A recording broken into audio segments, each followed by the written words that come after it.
parmi les autres actualités qu'on peut trouver fortement intéressant, en tout cas, je trouve, hein. On est sur Twitch ici, je pense que comme vous et moi, vous devez jouer un petit peu, et l'un des jeux les plus marquants de cette décennie, hein, quand même, qu'on le veuille ou non, c'est Fortnite, avec une population loin d'être négligeable qui y joue encore, qui a énormément joué.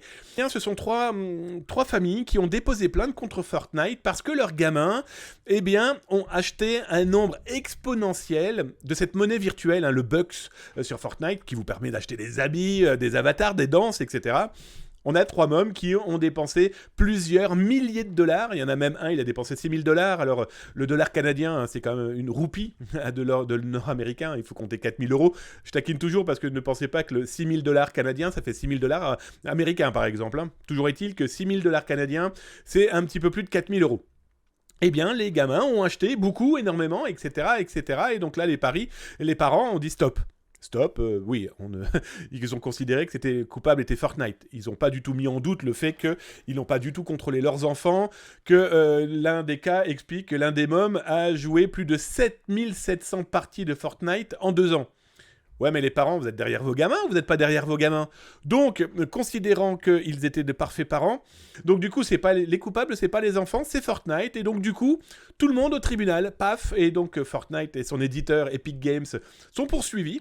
Voilà, hein, parce que les avocats demandent des dommages moraux et matériels, ainsi que la restitution des prestations.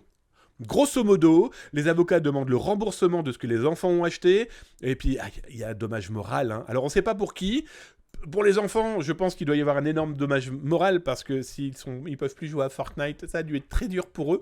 Mais toujours est-il que les tribunaux, là en tout cas le tribunal, et les avocats surtout, appellent ce jeu comme dangereux et nocif. Hein. C'est pas la première, hein. Il faut savoir que Fortnite, et en tout cas Epic Games, avait été condamné. Là par contre, en Caroline du Nord, 26 millions de dollars. Je pense que c'est vous, les parents, qui devez surveiller vos enfants et pas considérer que la console de jeu ou l'ordinateur est la nouvelle babysitter. Au moins, comme ça, vos enfants sont pas dans la rue. La rue est tellement dangereuse. Mais une fois que vos enfants font des bêtises, il y a quand même l'un des mômes qui avait piqué la carte bancaire de la famille pour s'acheter des objets. Bon, voilà, il y a un moment, les parents vexés ne se remettront pas en question, à première vue, taperont plus facilement sur les entreprises et les avocats vont les aider, rassurez-vous. Donc voilà, toujours est-il que si vos enfants jouent, bien sûr, veillez déjà, et puis intéressez-vous aussi potentiellement aux jeux. Ça vous évitera de dire que ces jeux sont néfastes et dangereux. Et puis ça vous permettra aussi potentiellement de voir comment ça fonctionne. Ça évitera de voir de l'argent disparaître parce que votre gamin voulait avoir la dernière danse dans un jeu vidéo qu'il apprécie.